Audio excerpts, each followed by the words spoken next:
Madonna is unstoppable. Her impact on pop culture, undeniable, inspiring almost every other female act to come after her.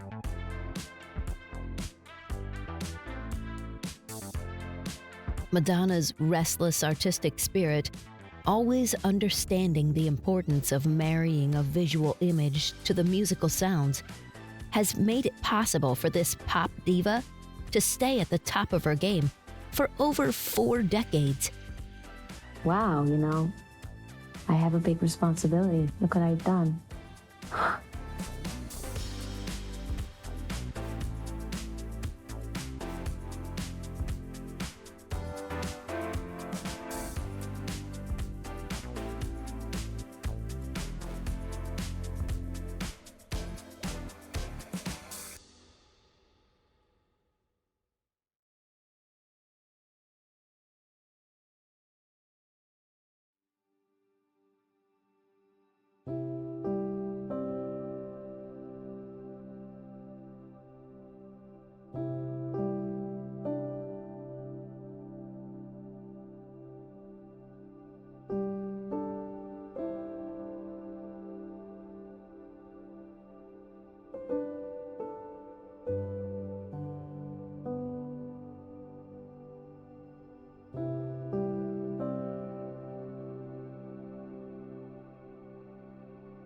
Madonna Louise Ciccone was born August 16, 1958, in Bay City, Michigan.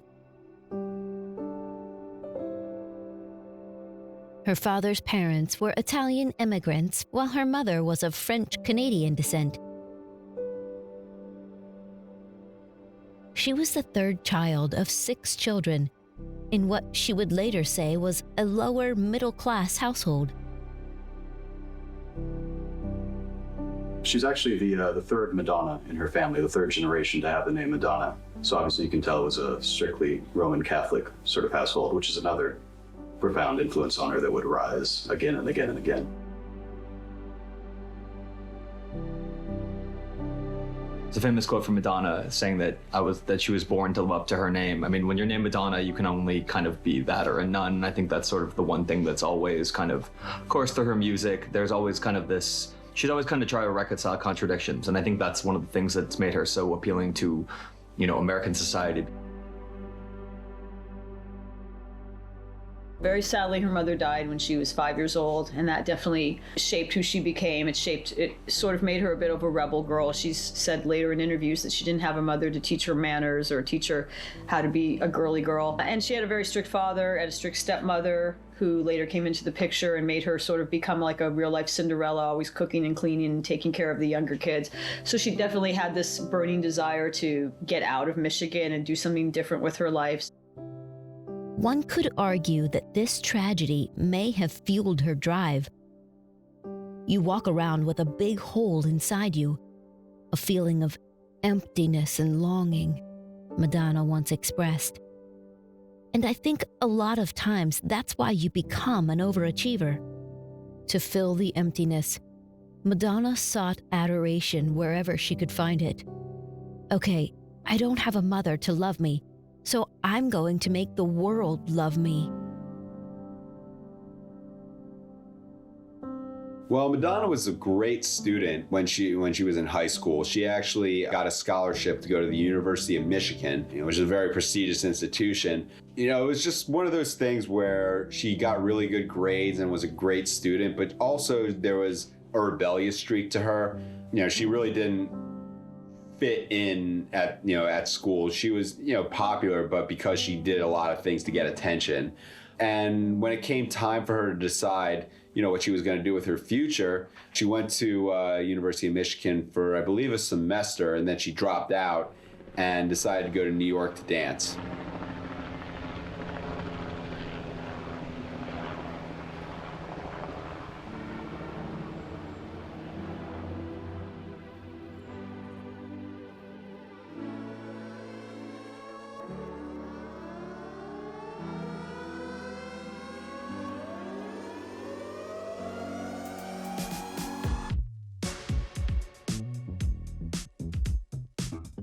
It's important to remember that the New York City she moved to was very different than it is now. I mean, we think of Times Square as being a tourist trap. We think of Greenwich Village as a place where bankers can buy nice little bohemian pads, but it wasn't that at all at the time in 1978.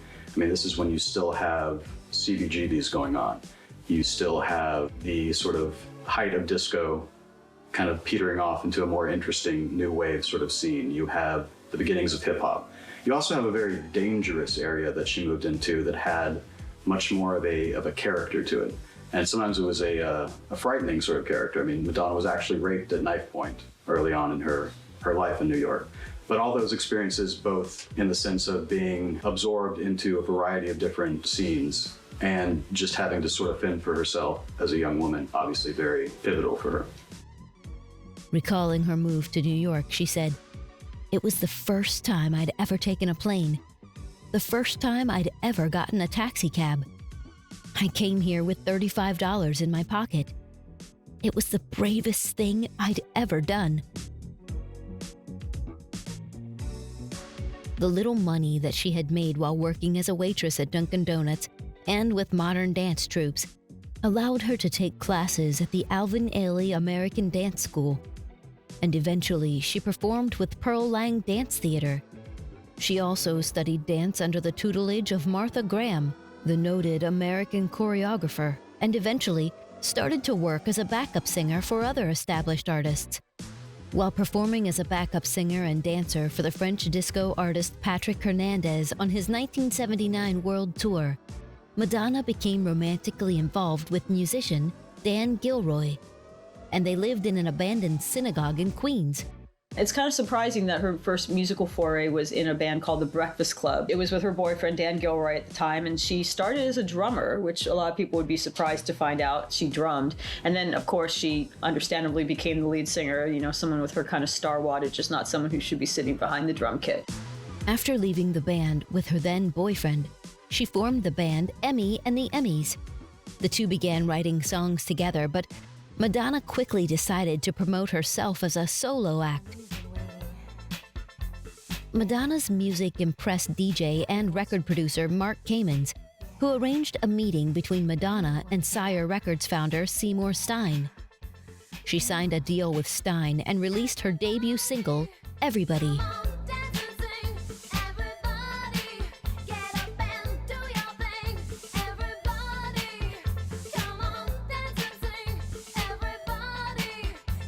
Her first record was self-titled with the song "Everybody" on it. It was really a disco. It was a disco diva record at a time where there really wasn't a whole lot of disco music going around. It was the early '80s, really at the tail end of the disco sucks era. It was a very rare sort of thing. And she managed to write songs that were commercial enough, co-writing with good partners, so that they stood out as songs as well as dance chart items. Most number ones on the dance chart are never heard by the general public because they don't cross over to radio. But she had Lucky Star, Everybody, Holiday. They were all on the first album, and they all worked both on the dance floor and on the radio. And then Borderline came out, which is one of her best songs ever, and the song that broke her through. And again, everything was very much tied to image. I always will associate all those early Madonna songs in my mind with the video. And in that video, I actually literally found a striped hat that my mom had, and I found a bow and glued it on and put it on my head so I could have the hat Madonna had in that video.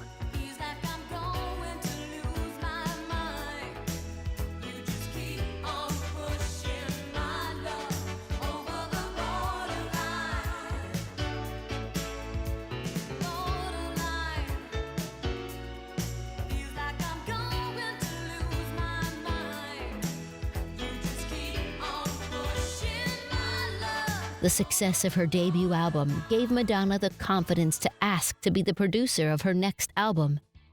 However, her label was not ready to give such a young female that level of artistic freedom, and so she chose Nile Rodgers instead, after hearing his work with David Bowie.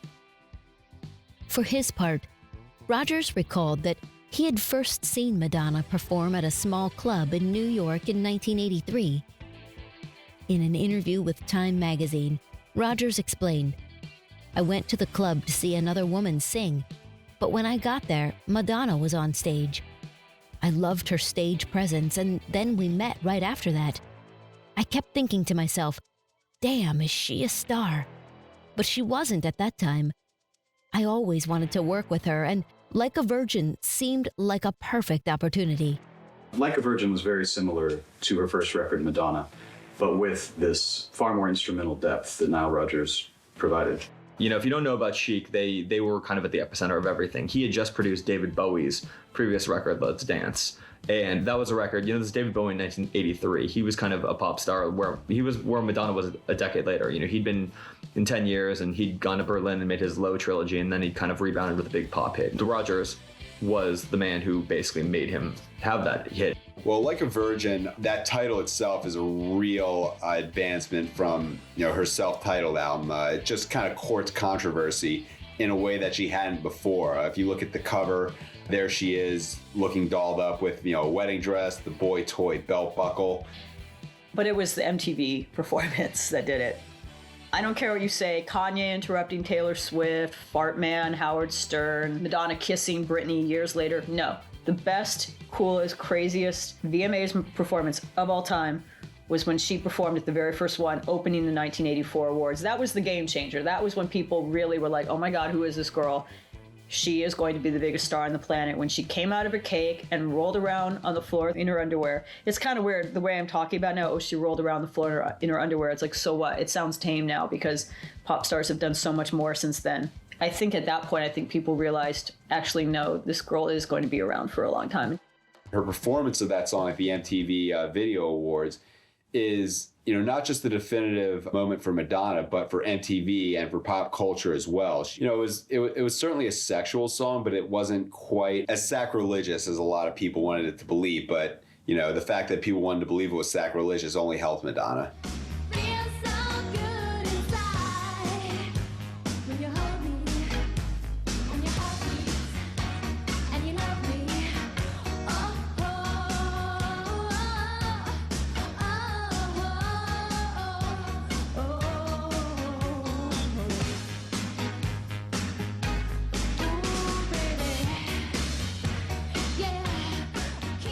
Anyone who hears the song knows that it's, not necessarily about, offering herself out as, as someone who's promiscuous. It could be really about anything. It's a really ambivalent song. It's just that, this relationship makes me feel brand new and fresh. But Madonna, in her, her ability to manipulate and be controversial, use the imagery in her favor. Just the use of the word virgin set people on edge.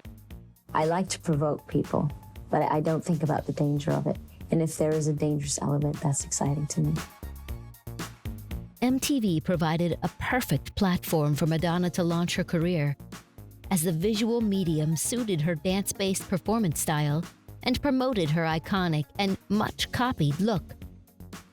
Created by stylist and jewelry designer Maripol, the look became one of the key fashion trends of the 1980s and consisted of lace tops, skirts over capri pants, fishnet stockings, jewelry bearing the crucifix, bracelets, and tousled and teased bleached hair. Live from MTV, it's Madonna. Do you know who Madonna is? No. What does she do? Hey, what's up? How you doing? What is it about Madonna that you like? I like her attitude and the way she presents herself. She doesn't let anybody step on her. In general, anything that Madonna was wearing in videos would very quickly filter their way down to high schools and dance clubs. It was both for women who obviously emulated her directly and for a lot of gay men who would find interpretations of things she was wearing. Madonna was such a fashion inspiration in the 80s. So, she was drawing very much from all this New York culture that she was in the middle of. The club underground, and it's leather and fishnets and crucifixes and bracelets and bleached hair. I don't know, it was kind of wild. At the same time, MTV's rise gave her the perfect platform to become a style icon.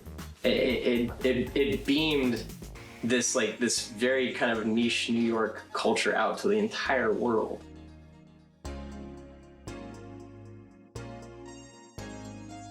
After just 6 months of dating and on her 27th birthday, Madonna married the actor Sean Penn, and Madonna dedicated her third studio album, True Blue, to Penn, referring to him in the liner notes as the coolest guy in the universe. That entire album, True Blue, was, I guess you could call it Madonna's marriage album. Her relationship with Sean Penn, both of them had become just evolved into such different people at the time. It was tough to remember that when the two were together in the late 80s, that, Sean Penn was still someone, best known as being very volatile. It's hard also when it invites pressure, because they become, in the nicest possible sense of the word, a freak show. Their wedding was covered by helicopter. Now, usually people are just worried about wedding crashers. You and me on the street, we get married, we don't want people to come in that we don't know. Wait a minute, we don't look to the skies. So you invite a whole new series of problems. You become a larger-than-life figure, and people want to know about you, and you have to expect a certain amount of an invasion. And he and Madonna had a very stormy, tabloid-covered sort of relationship. There were elements of Elizabeth Taylor and Richard Burton in their relationship, and it didn't last particularly long. 5 singles were released from True Blue, all of which reached #1 in the US or the UK, topping the charts in 28 countries worldwide, an unprecedented achievement at the time. And this remains Madonna's best-selling studio album, with sales of 25 million copies. Papa Don't Preach still is one of Madonna's most controversial songs, sparking arguments with the Catholic Church as well as heating up tensions between pro-abortion and anti-abortion groups. Madonna seems to have struck a nerve with the majority of the population, one way or another. Just imagine what it was like in the mid-'80s to have a song which message was, I'm keeping my baby. It made people a lot of uncomfortable, like, most of the best things Madonna has done. And it's just, it offers a pop song, but it offers a message for people who are just in the business of criticizing pop music or anything, to just say this is morally irresponsible, this song is morally irresponsible, that her views, this woman is a troublemaker, and she needs to be silenced. And on the other side, you say, well, she's being incredibly provocative, this is someone who's more necessary than ever. And the video, she was very toned, and she had a different look. She'd shaved, cut off her hair, and it was very short and blonde, and she looked very sophisticated.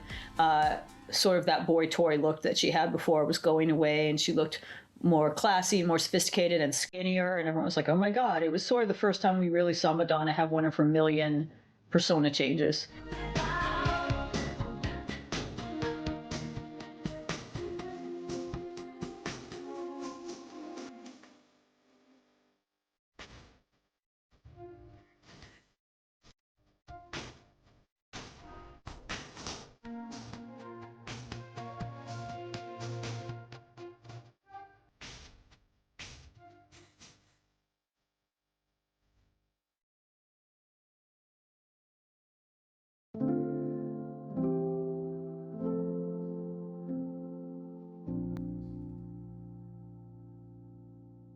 Throughout 1988, and following the critical and commercial failure of her films Shanghai Surprise and Who's That Girl, and the Broadway production Speed the Plow, Madonna was at a creative crossroads.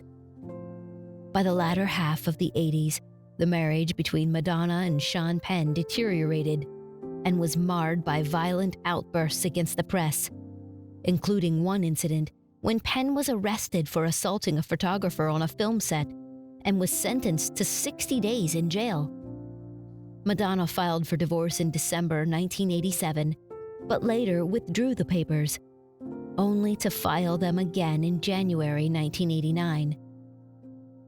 She said in the March 1989 issue of Rolling Stone that her Catholic upbringing gave her a feeling of guilt, not only regarding the divorce, but all the time.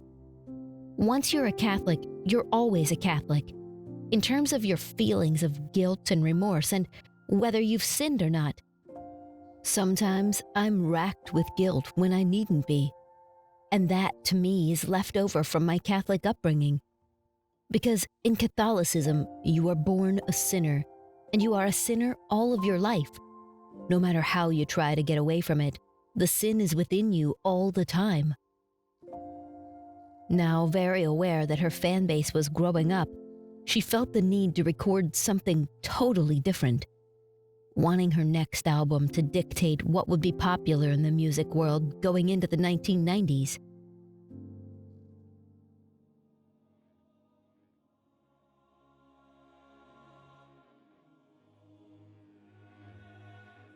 Madonna wanted to write about personal matters, and with songs such as Like a Prayer, she chose themes she had never shared.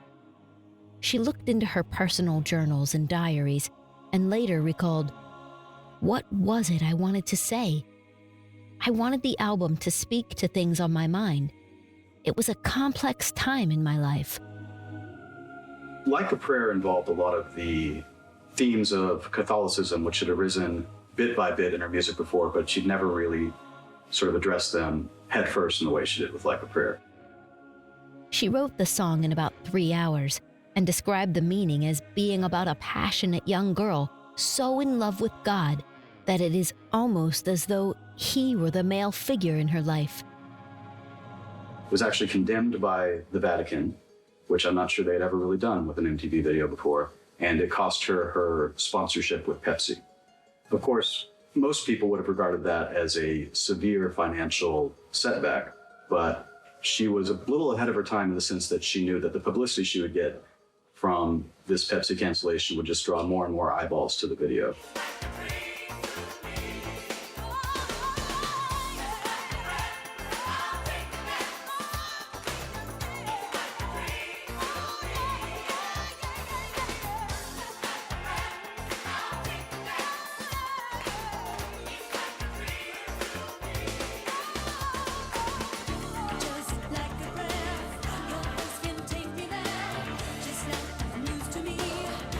Always, it seems, with her eye on the main prize, Madonna realized the more scandalous the project, the more successful it would be.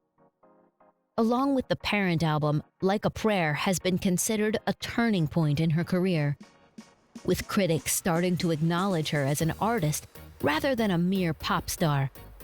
In fact, at the end of the 1980s, following the release of the album, Madonna was named Artist of the Decade by MTV, Billboard, and Musician magazine. Appearing in the big-budget film Dick Tracy opposite Warren Beatty in 1990, garnered even more major media attention for Madonna. As much for her performance as for her off-camera relationship with the film's big star. I'm Breathless was the album released in conjunction with the movie, and the groundbreaking lead single, Vogue, took Madonna in another direction. The very concept of Vogue she got in the drag balls of New York City, striking a pose, was a statement of dignity. And she picked up on that, and voguing became a verb. Or I guess voguing became a noun and a verb. And it was a perfect example of her with her ear picking up a frequency that most people weren't hearing and making it her own. Voguing, an underground phenomenon, now came to the forefront of pop culture, which in turn led to wider exposure of the gay community, especially in light of the ongoing AIDS crisis. Figures in society, Madonna did not turn her back on this community, but celebrated their lifestyle and work. And Vogue itself, most people thought maybe it was about the magazine or whatever, but it was actually about a dance style and, just kind of this art underground that was happening in New York.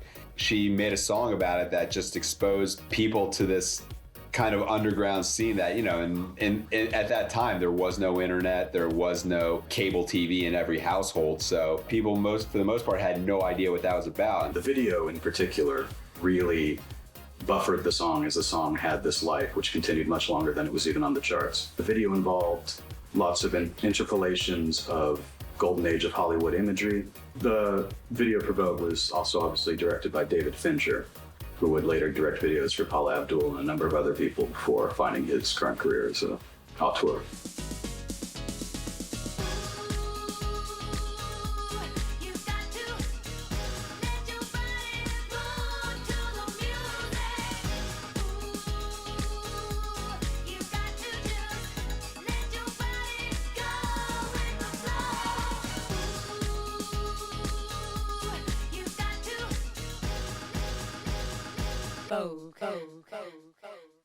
There has been an argument made that Madonna has profited from a movement that was spearheaded by a marginalized community that she herself was not part of.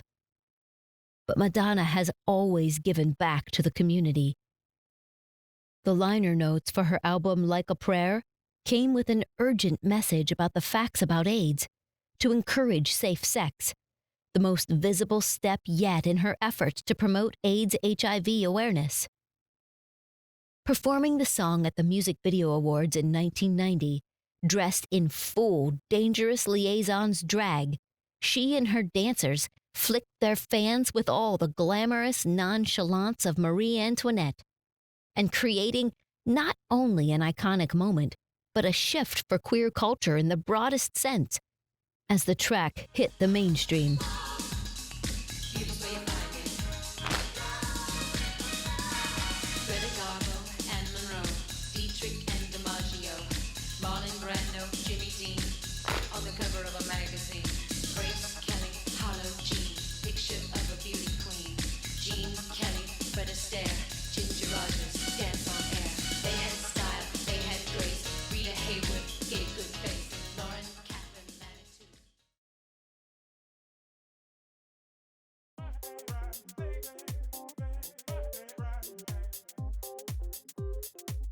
Having burned Christian crosses, introduced the famous cone bra, made a video so prurient that MTV refused to air it, and even simulated masturbation on an arena tour, the Queen of Pop took another gamble with the release of Erotica and the coffee table book Sex in 1992.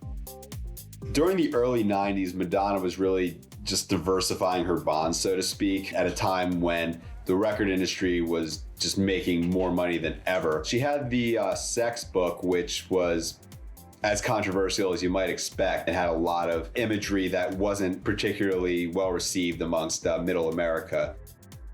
Erotica wrapped up 6 million sales worldwide and yielded several hits, while Sex, an elaborate book created with fashion photographer Stephen Meisel and Fabian Baron of Harper's Bazaar, sold out its limited 1.5 million printings in a few days.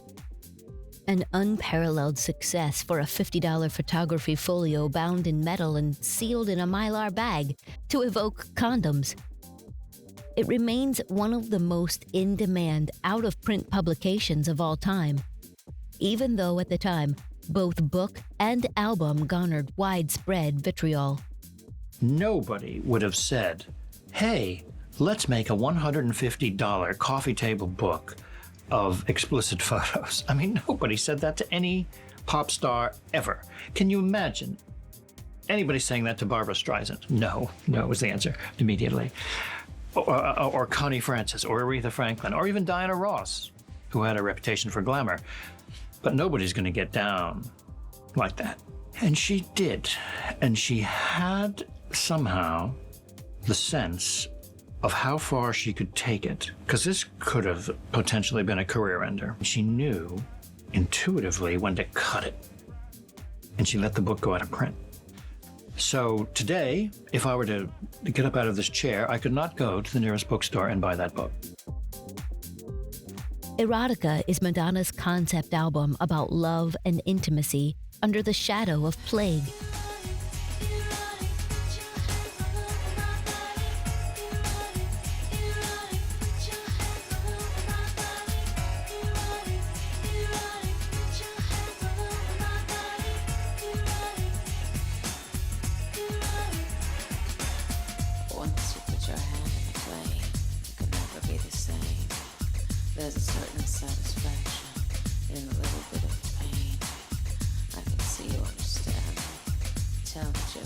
Unlike the record, which contrasts tempos and moods yet maintains a continuity of sound, the Sex Book is varied in content and style.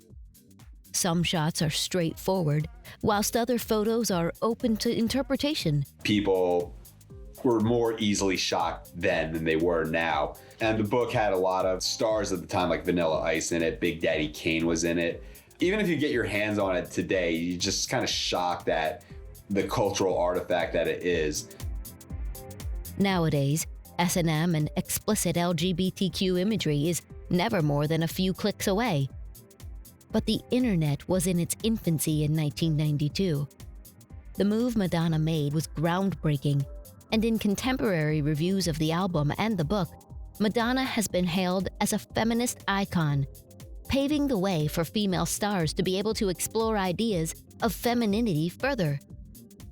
However, for her next musical venture, Madonna decided to soften her look with a supremely glamorous close-up cover shot, wanting her audience to focus on the musical aspects of her work rather than concentrating on sexual imagery. The album takes its title after the song Bedtime Story, written by Bjork. Madonna liked the idea of bedtime stories as a title, as she felt it touched on the idea of tales being told, of words you teach to children. At the time, critics had hoped for a return to the more innocent form of Madonna's music. However, Madonna was unapologetic as she discussed both lyrically and publicly the scrutiny that female musicians faced, and addressed her critics and people who tried to shame her for being provocative. In the song Human Nature, lyrically, Madonna brushes off the prudes who faulted her for fixating on sex, pointing out that the taboo subject is simply human nature. Express yourself, don't repress yourself, is the line repeated through the song, reinforcing Madonna's unapologetic feelings regarding her previous liaisons. Take a Bow was the standout track from the album that gained critical acclaim and bolstered a dynamic shift in Madonna's musical and physical style. Topping the Billboard chart for 7 weeks, it is her longest reigning #1 single. Lyrically delicate, the video juxtaposes the track's sweet melodies and Japanese opera sound with striking and at times violent imagery of 1940s Spain, where Madonna portrays the bereft lover of a famous bullfighter, played by real-life matador Emilio Munoz.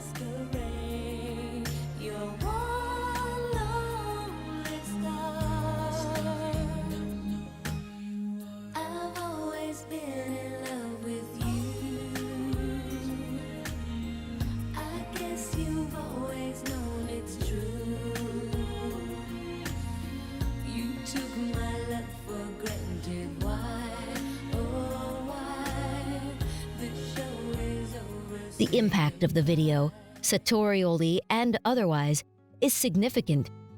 Parallels to Madame Butterfly, Fatal Attraction, and Shakespeare have been drawn with its themes of classism, feminism, religion, and masculinity.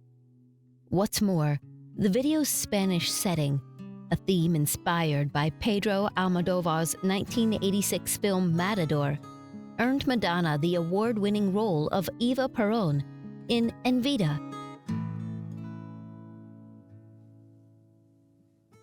Never backward at coming forward, in 1994, Madonna sent the director of Evita, Alan Parker, a 4-page letter explaining that she was the best choice to portray the narcissistic and diva-like Eva Perón, and would be fully committed to the role. She also sent him a copy of her Take a Bow music video as a means of auditioning. Parker insisted that if Madonna was to be his Evita, she must understand who was in charge, stating, "The film is not a glorified Madonna video." Evita was the great musical hit on stage of the late 70s. And for some reason, the film didn't get made, even though an entire generation of star females were mentioned for the part and seriously considered. Everybody from Liza Minnelli to Meryl Streep. But the film was not made at that time. Well, Madonna, who not only was unknown when the film started to be talked about, but was too young to be considered, suddenly was right. She knew, because after all, she did have a musical theater education. I mean, she knew about the theater. She knew this was a star role. So she went after it. I was extremely passionate about it. I knew that it was a chance for me as an actress and a singer to do things I had never done before and to push myself and to grow. Evita, really established her as a serious actress. The roles she had before, like Desperately Seeking Susan and Shanghai Surprise, those were all a little bit lightweight or too based on her life to really see her as, Madonna acting. Whereas Evita, a very serious role, very serious singing, and it just had it had a certain kind of gravity that her previous films didn't have.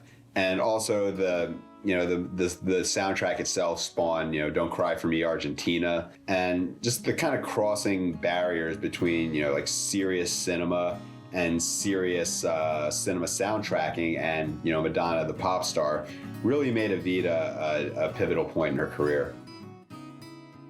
Since the film required the actors to sing their own parts, Madonna underwent vocal training with coach Joan Lader to increase her own confidence in singing the unusual songs and project her voice. Don't cry for me, Argentina. The truth is I never left you. All through my wild days, my mad existence, I kept my promise. Don't keep your distance.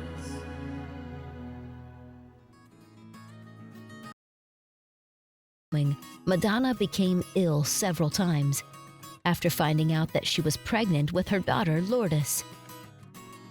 Upon the film's release, Madonna's performance received a critical acclaim, winning the Golden Globe Award for Best Actress in Motion Picture Musical or Comedy. I feel like I'm dreaming right now, yeah. No, just a great celebration. Why do you feel like Because this is a dream come true. Now aged 38, she reached another turning point in her career and again reinvented her image.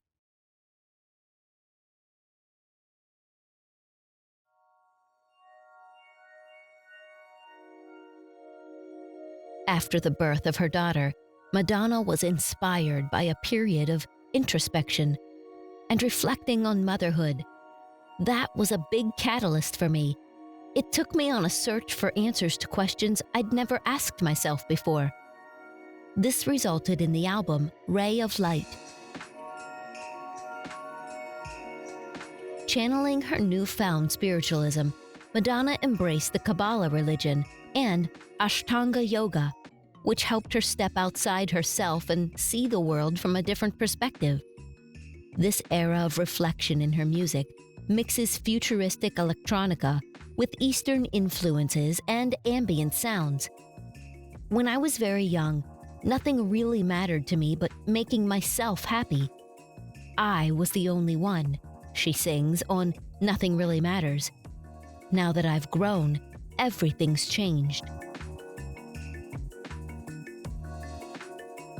Collaborating again with Babyface, whom she had worked with on Bedtime Stories, Madonna was not happy with the direction of the album, and so turned to musician Rick Knowles, who had previously co-written songs with Stevie Nicks and Celine Dion. The collaboration produced 7 songs in 9 days. 3 of these tracks made the cut, but after hearing an audio tape from British electronic musician William Orbit, Madonna decided to utilize his production skills for the futuristic sound she had in mind. Ray of Light was really a turnaround period for her.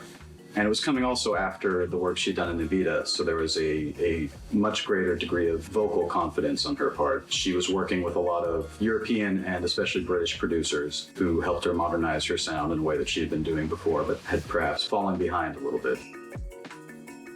After Evita, Madonna really set herself up for, I guess, a really strong reinvention in the late 90s. You know, she's always been reinventing herself, you know, musical chameleon. In the late 90s, after she had her kid, converted to Kabbalah, she had an album called Ray of Light that came out, and that was a real change of pace. It wasn't so much a pop album as it was an attempt to kind of negotiate with, you know, the electronic music that was going on at the time. This was back when, you know, like Chemical Brothers and Prodigy were starting to make more inroads in the American public. And, you know, for most people in the music industry, electronica, that catch-all was seen as the next big thing. So Ray of Light was a very positive, you know, very energetic album for Madonna, which, you know, was much different than, you know, Bedtime Stories and Erotica, which were like darker, slower, you know, more expansive music. You know, Ray of Light got her back to, I guess you could say there was, you know, a link to the club music of the past. It was just a different kind of club.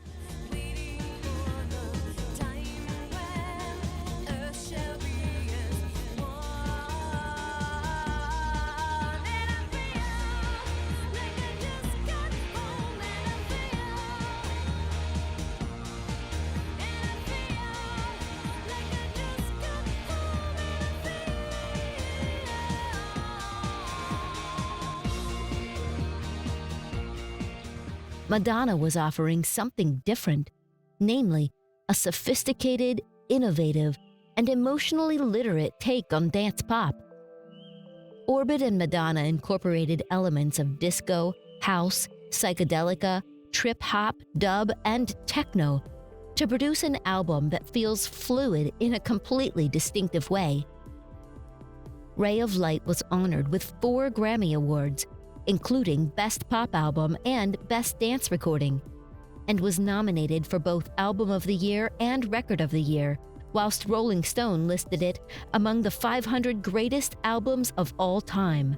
Well, yeah. Well, I have been in the I've been in the music business 16 years. This is my first Grammy, and well, actually, I've won 4 tonight, but you know, it's worth the wait and all that. The album was very much influenced by the fact that she'd become a mother to Lourdes. It was a definite softer side of Madonna with a lot of songs like Substitute for Love, which had to do with the idea of, you know, maybe going back and changing some things you did. Is it too late to change things in life? Getting your priorities straight, that family, that motherhood, that the spiritual is more important than the material. It's actually one of her best records, and I think it stands the test of time. And then shortly after Ray of Light came out and was a huge success, then she got married to Guy Ritchie. They had a son together. She showed that she wasn't all just about blonde ambition, you know, hardcore sexuality. The album ripped up the rulebook for female pop stars. Madonna, who was 40 when the album was released, topping the charts and lavished with universal acclaim. Through the power of reinvention, Madonna continued to establish herself as the most powerful pop star in the world.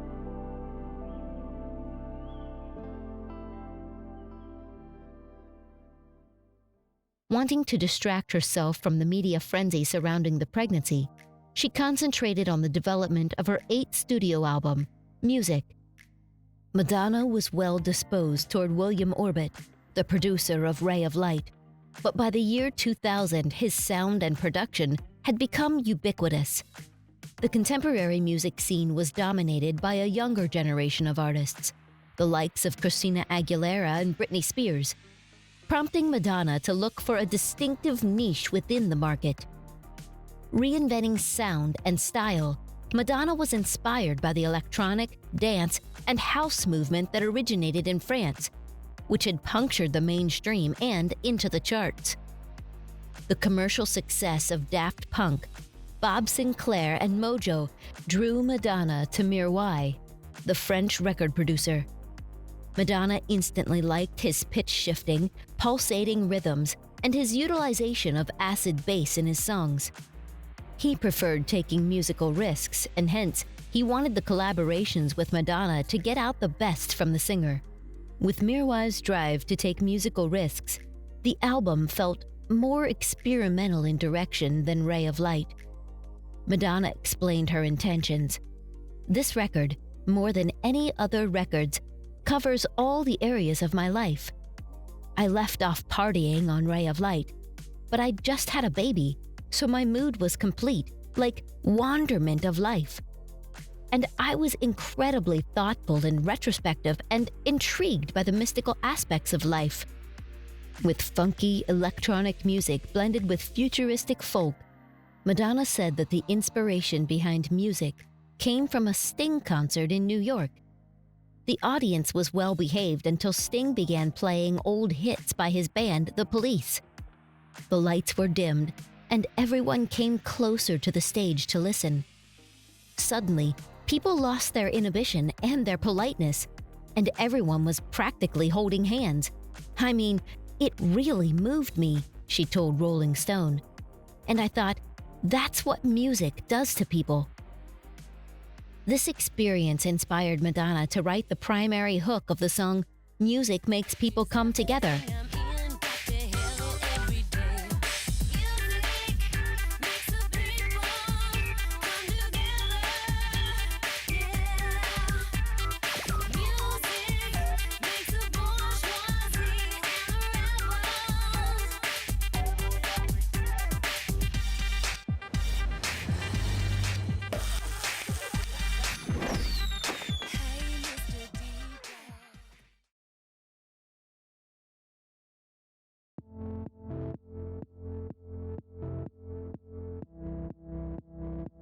American Life, released in 2003, was panned by critics and fans, many commenting how she spends much of American life bemoaning the emptiness of celebrity culture. In retrospect, the album has fared more favorably, with many considering it a highlight in Madonna's career and praising the risks she took, both in sound and politics. Even the rap and title track American Life, once seemingly unforgivable, has since gained iconic status. I'm drinking a Solante, I get a double shot it goes through my body and you know I'm satisfied. I drive my Mini Cooper and I'm feeling super duper. You, they tell me I'm a trooper and you know I'm satisfied. I do yoga and Pilates and the room is full of hotties, so I'm checking out the bodies and you know I'm satisfied. I'm digging on the isotope, this metaphysics shit is dope, and if all this can give me hope, you know I'm satisfied. I got a lawyer and a manager, an agent and a chef, 3 nannies, an assistant and a driver and a jet, a trainer and a butler and a bodyguard of 5, a gardener and a stylist. Do you think I'm satisfied? I'd like to express my extreme point of view. I'm not a Christian. Her fans would argue that she is often at her most divisive when she has something to say. But that is also when her true genius shines. The unfavorable remarks about American Life bemoaning the emptiness of celebrity culture were linked to the release of a string of unsuccessful acting ventures. The Next Big Thing, Swept Away, the box office bomb directed by her husband, Guy Ritchie, and even a cameo in Die Another Day, the first artist to sing the 007 theme and feature in the film. With pop princess Britney Spears and Christina Aguilera fated for their raunchy lyrics and videos, the original Naughty Girl upstaged these youngsters at the MTV Video Music Awards ceremony by kissing Britney and Christina on stage.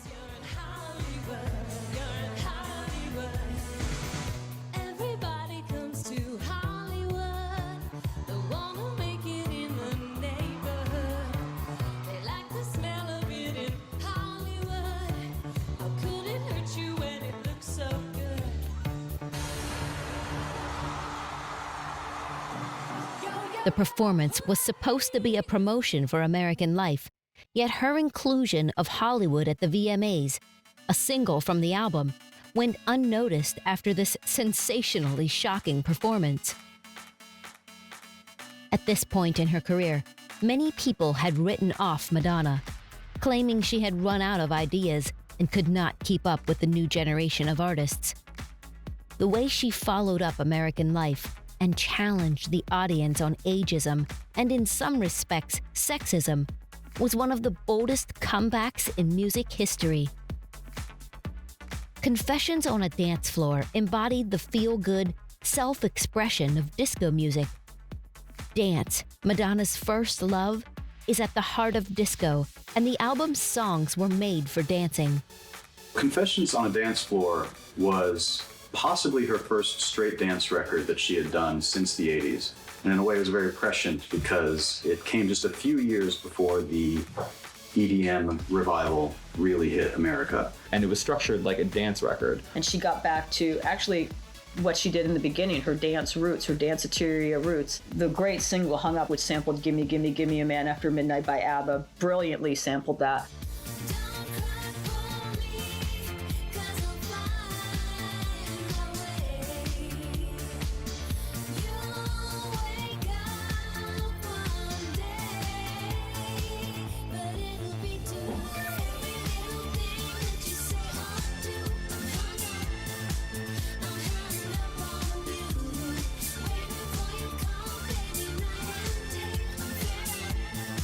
Lyrically, as the album progresses, the tracks become more personal, touching on relationship trouble, but still keeping its danceability. She rounds the album off with Like It or Not, telling anyone who does not like her to get lost in true Madonna fashion. This album is an important milestone in Madonna's career for many reasons, not just for the great music, but for the fact that it is a true testament to Madonna's legacy of reinvention of the self in many pop guises. Headlining the Super Bowl halftime show in 2012 was a career-defining moment. The performance, visualized by Jamie King and Circus Dole, featured special guests Nicki Minaj, MIA, LMFAO, and CeeLo Green. It became the then most watched Super Bowl halftime show in history, with 114 million viewers, higher than the game itself. Madonna entered the stadium like a queen, pulled on a chariot by centurions, flanked by a pair of sphinxes, a direct nod to Elizabeth Taylor's entrance as Cleopatra in the 1963 film of the same name. It was interesting to see that when she was doing the Super Bowl in 2012, that she did what she usually did, which was to say, hey, here I am, even though I'm 53 years old, I still have my ear to the ground. I still know what the emerging trends are. And she brought on Nicki Minaj, who's, the biggest female rapper and one of the biggest pop stars, period, to be on that song, as well as MIA, who, has taken a lot of notes from Madonna in terms of how to be provocative, how to be manipulative, how to use controversy for your own music. And it was really seen as a proper meeting because, Nicki Minaj and MIA in their own disparate ways wouldn't exist without Madonna. It was a way for her to just kind of reestablish like, hey, I am still, the queen of all this stuff. Well, she put on an amazing show for the Super Bowl. In a way, she was upstaged a little bit by MIA, who flipped the middle finger to the cameras midway through, which is a very Madonna gesture to make. And unfortunately for Madonna, she loves to court the controversy, but she probably likes it when she's the one courting the controversy, and the fact that MIA sort of stole her thunder by flipping off the cameras at the Super Bowl probably pissed her off. But at the end of the day, most people were very impressed by the fact that this 53-year-old woman could still totally rock it during a Super Bowl performance the way she did. She's amazing. She's unstoppable. I don't even know if she's human. Having already adopted a child, David, from Malawi in 2006, in 2017, Madonna adopted 4-year-old twin sisters from the same country, named Astir and Stella, and she moved to live in Lisbon, Portugal in the summer with her children. In July, she opened the Mercy James Institute for Pediatric Surgery and Intensive Care in Malawi, a children's hospital built by her Raising Malawi charity. Madonna's 14th studio album, Madam X, was inspired by her move to Portugal, where she met many local musicians playing Morna, Fado, and Samba music, who regularly invited her to their living room sessions. Even at the age of 60, Madonna proved that she was still willing to reinvent herself, developing a new sound to her music and once again, presenting a highly stylized version of herself. With her previous albums, 2012's MDNA and 2015's Rebel Heart, it seemed Madonna was fighting and often struggling to stay at the center of the pop universe. It has been noted that MDNA tried to keep pace with stadium EDM, while Rebel Heart struggled to get its head around a new global, musically cosmopolitan pop market, and just randomly glued hip collaborators together. Madam X presents Madonna at her boldest and most bizarre ever and back on form. The album explores all sides of contemporary pop, visiting Latin pop, reggaeton, house, NYC disco, trap, and even all-out Europop. Madam X doesn't imitate current pop trends as much as it mangles them into new shapes. There is more musical adventure than ever on the album than any previous work, and sets the bar for the albums yet to come.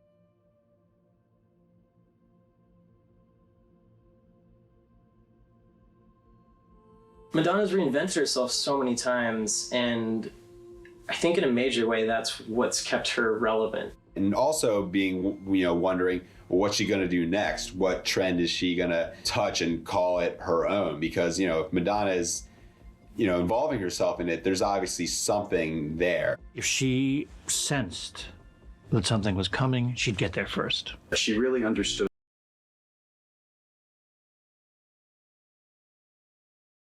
for a new style, for a new songwriter, for a new producer, for a new ingenue that they can latch onto. And she recognized that she would be thrown away in these cycles unless she herself stayed on top of it. And so that's why she is constantly reinventing herself. That's why you see her switching producers, switching songwriters. Madonna is the greatest Billboard Hot 100 solo artist of all time, behind only the Beatles. She has the most number ones on all Billboard charts combined. She announced in 2020 that she will direct a film about her own life and career, co-writing the movie with Diablo Cody, the Oscar-winning screenwriter of Juno and Young Adult. The script is expected to chart her rise from Michigan to the slums of New York City to global superstardom via her catalog of chart-topping hits. People have argued for a long time about how talented Madonna is, how talented a singer she is, can she act, whatever. But if she's talented, nothing else. Madonna is a smart businesswoman. She is a movie director. She has a clothing line with her daughter, Material Girl. She did a clothing line for H&M as well. She had her Maverick Records label, which put out people like Alanis Morissette. She's not dumb. This woman knows what she's doing. She's in control. 2016 saw Billboard name Madonna its Woman of the Year. Her blunt and brutally honest speech about ageism and sexism at the ceremony received widespread coverage in the media, perhaps confirming her relevance and why she won the award. Camille Paglia, the famous feminist writer, said that I set women back by objectifying myself sexually. Oh, I thought. So if you're a feminist, you don't have sexuality. You deny it. So I said, it. I'm a different kind of feminist. I'm a bad feminist. People say that I'm so controversial, but I think the most controversial thing I have ever done is to stick around. When Madonna was entering her 30s, most people would have imagined that her career was starting to run down, and there's no way someone can continue to do this sort of pop music into their 30s and 40s. Obviously, she has exceeded those expectations and more, so it's hard to imagine that reaching the age she is now will slow her down or stop her. When it's all said and done, Madonna could very well be the most important female pop artist or musician of all time. If you really look at her influence in terms of what she's brought to the mainstream's attention, whether it's ideas about sexuality, whether it's ideas about religion, disco, or electronic music, or the art underground, there are a lot of things that are part of our cultural discourse that are Madonna is single-handedly responsible for. And beyond that, it really gives a positive, strong image for female pop musicians to emulate. Whether we're talking about Lady Gaga, whether we're talking about, Nicki Minaj, whether we're talking about pretty much anyone other than, like, let's say Amy Winehouse or Adele, made in the image of like a pre-Madonna sort of thing, a 60s soul singer, like in the mold of Aretha Franklin. Any sort of female pop artist has to answer for Madonna's influence. Before Madonna, the dominant voice on the pop hit was male. After her, it was female. She is the dividing line. She doesn't just mark the dividing line, she is the dividing line. If you know every word to every song that you never intended to memorize in the first place, then the pop singer is doing their job, and you can do that for Madonna's entire first greatest hits collection. These songs are everywhere, they're well written, they're well produced. She's got her finger on the pulse, and these songs, they stand the test of time in terms of just being really good, perfect pop. Perfect pop. She has set the stage for what it means to be a woman in the industry, what it means to perform, how to use video form to create music, and how to tell a visual story to engage with an audience. Her successes as a pop culture icon cannot be understated. It is impossible to look around the contemporary music landscape and not see echoes of Madonna's music and style everywhere.